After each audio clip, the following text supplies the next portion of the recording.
We're almost a month into this government shutdown. The main fight is still about this temporary program that has been shoring up the Affordable Care Act. Republicans do not want to keep it going. They say it's putting money into a failed system. And on Monday, House Speaker Mike Johnson announced that actually Republicans have a better way to do healthcare. Now, this should sound familiar. Ever since the Affordable Care Act became law, Republicans have been promising this magical mystery Obamacare alternative they say can provide cheaper, more reliable coverage and improve access to care. But that's just not true, and here's why.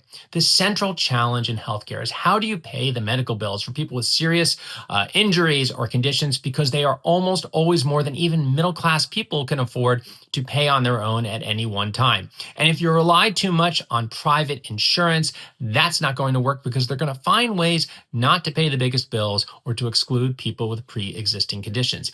If your goal is to maximize the number of people with insurance and maximize access to care, the only way to do it is to put more government money into the system and then either have a public program that provides insurance for people or to put rules on private insurers so they pay those big bills and cover people with pre-existing conditions, which is exactly what the Affordable Care Act does. Now, Republicans object to all the extra government spending, which they say is bad for the economy. They object to the regulations on insurers, which they say distort incentives and make the system less efficient. That is a totally legitimate debate to have.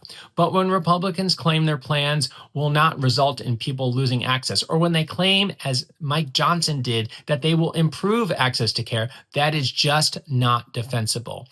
Every single plan Republicans have put forward in the last 10 years, when analysts have looked at it, they have said the result would be millions of people losing health insurance, which is exactly what's going to happen if this temporary program goes away now. As always, I don't expect you to take my word for it. You can judge for yourself by reading the latest edition of the Breakdown newsletter by me, Jonathan Cohn, at The Bulwark. I hope you'll read it, and I hope you'll subscribe because we really do depend on your support for this kind of journalism.